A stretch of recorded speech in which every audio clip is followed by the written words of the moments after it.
Hey fun seekers! So I have a fun little video for you today inspired by Heather of HowToBeFancy. When we got together, we were sort of talking about our embarrassing first videos, and I've been posting things to YouTube for 4 years now, and our little one wants to join us too. Hold on one second. We'll bring the whole family in. There's Lou Bug. Little Lulu.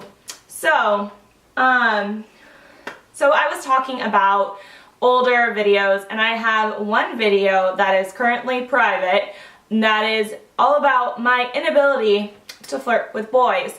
Now, this video was filmed, I think, okay, Lou does not want to be on camera. This video was filmed like 3 months before I met this guy, who I haven't even introduced yet. Hi, this is Dan. He's my fiance. I'm sorry for not introducing you yet. It's okay. Okay. It's okay.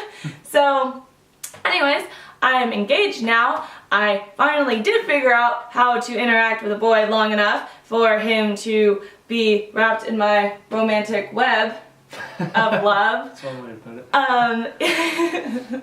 Exactly. So I thought, and Heather thought, that it would be really fun to film Dan's reaction to me and this video. So I don't think he's ever seen it. Yeah. I don't think so. I don't think he's ever seen it, so let's go and see his reaction. So, this video is about closing the deal. And I don't mean like full-on closing the deal, but I mean like implying that it's okay to get my digits. And I'm bad at it. Like, I'm bad at flirting. I'm bad. I'm just really not that good. I think that I'm okay. Like, I think that I sort of hint to a guy that I'm interested, but I guess, like, not enough, maybe? I don't know. Pretty good the first Anyways, time. I was at our event tonight for Flirting Space, and it was amazing, of course, it always is, and there was this really cute bartender who had, like, high cheekbones and, like, he's tall and skinny, and I love them tall Tattoos. and skinny. And we kind of like had a little banter going on, and it was like a little flirtatious, and he was telling me about like this system he set up about like cups and left and right and like just different stuff, and I really didn't get it, but I pretended I did, and I kind of laughed and I giggled and stuff, and it wasn't until like way later than when I had already gone on my bangs are I'd already gotten like all my drinks for the night and stuff, and it wasn't until I realized I should have told him to come to our booth. I should have told him like, hey, after your shift you should come to the Think Space booth, that's where I'm working, and you should check out our art. I don't know, like insinuate that I would want to see this guy again. And I didn't do it because I'm bad at it, and I don't think about it. I don't think about, like, you kind of have to tell the guy about that next step. Like, I'm interested. I'm not just being nice. I'm not just being, like, sweet. I, like, think that you're hot and stuff. So For nice guys, you kind of have to spell it out for I don't them. know. I was just kind of thinking about that. Like, all my best girlfriends in high school, and, like, my best girlfriend in high school was, like, the hot chick, okay? Any guy that I knew in high school, or any high school person who is like watching this video right now, knows that my best friend was the hot chick. And that wasn't me. I was insecure. I wore sweatshirts. I wore my hair in a ponytail, and I was not that Just didn't have enough indie rock guys in your school. You would have been fine. Now as like an adult, like I like wearing makeup. I like doing my hair. I totally think that I dress cute. And I still end up just being the 50-year-old version of me that can't close the deal necessarily. So, this is my declaration to, even though I really don't want to date this year, but that's a whole other video, this is my basic declaration to saying next time I see a really hot guy who I want to ask for my number, I will close the deal. You did. To step You 2. did. Not fully close the deal, Yeah, that we met. but indicate that it's I mean, you just gave me your number. So, That's a whole other issue. that's a little video. I didn't want to date, so I wasn't giving out my number, but you're good. You're good flirting. You know, you're pretty smooth. Okay. Okay. Babe, what did you think of the video? I think maybe you're a little too hard on yourself. Aww. I mean, when I first met you, I thought you were great at flirting. I mean, it was nice. It was natural, and you know, I was just in a place where I didn't want to date for a little bit because I'd gotten out of a few, you know, pretty heavy relationships. Mm-hmm. So with me, it's like I just didn't want to date, so I wasn't gonna give anyone my phone number at that point. Right.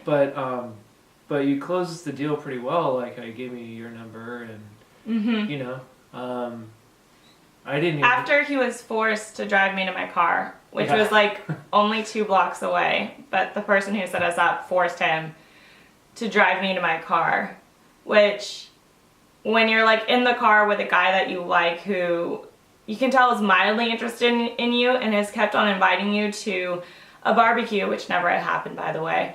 Kept on inviting you to a barbecue, yet has asked for your number. It was a really awkward, like, 2-block drive of, like, it was awkward and trying to not make it awkward. Yeah, but you were good at making it not awkward. That was a really good night. And I showed you my car seat covers. Yeah. I had my own car seat covers. Well, I had sewn my own, like, embroidery on some car seat covers before, a while ago. Yeah, I had to finally say goodbye to them. But yeah, I like was like, here, come see my car seat covers I made. And then I was like, why don't you got my number? Which, so because this video was done like 3 months before I actually met you, I applied the lesson that I learned. Yeah, I mean, when I met you, I mean, I guess you kind of honed it a little bit, but which, by the way, I talked about books on tape the first time I met him as well.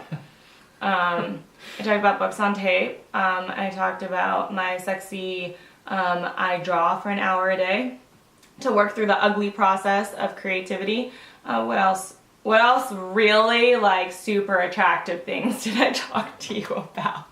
I don't remember, because I just kind of played a show, and I was dealing with issues with my band. The band. At the time, so I was kind of like going through stuff like that, and a bunch of my friends were there, so so it was just kind of like I had my mind on other things too, so it's kind of hard for me to totally remember that night, but your overall impression was really good.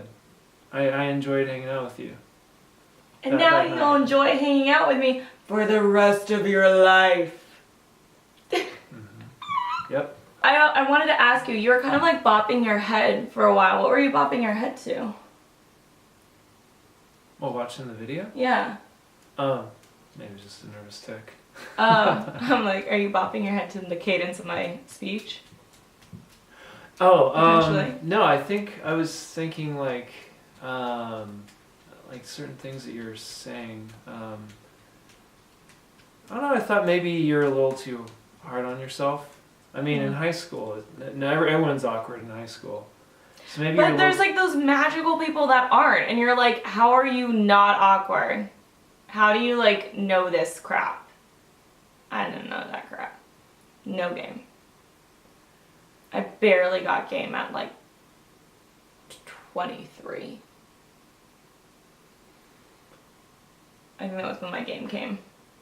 Yeah, it took me a little while too. I think with sort of like the kind of like arty, nerdy types, we have a little bit of a harder time with it. It takes us a while to find our game, because our game's not the standard kind of game. You gotta make up your own game. Yeah. And find somebody who's willing to play your game. Yeah. Exactly. Like Monopoly. Yeah. Exactly. Yeah. Exactly like Monopoly. Because everybody wants to play, like, I don't know, Goldfish. But if you're like, let's play Monopoly, everyone's like, really? No. That takes forever. Yeah. So you just have to find, like, your fellow Monopoly player in life.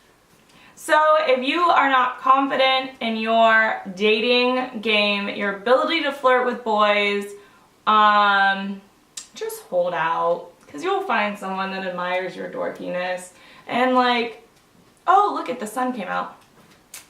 You'll find someone who admires your dorkiness and your quirks and will love you for who you are.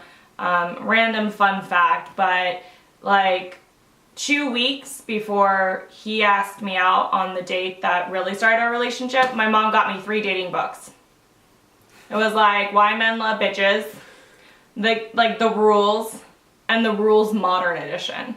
So I got 3 dating books 2 weeks before I met, like, we went on our first date, or our second date. Sorry, we have a complicated love story.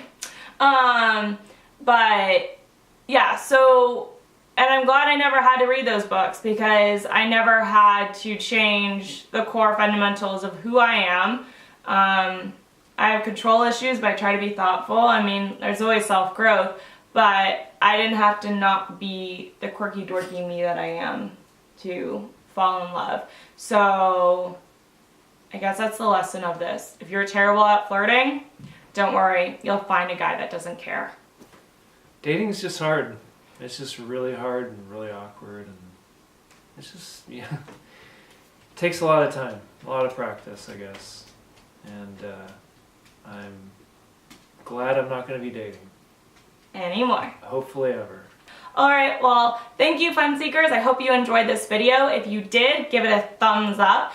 Leave a comment down below. I would love to know, like, if you're married or you're in a long-term relationship. I would love to know how you guys first met, or if you also feel like you're terrible at flirting, share like a funny flirting story. I think those are always awesome. Want to see more videos from me or from us? Subscribe to this channel, and I will see you in my next video. Bye, fun seekers!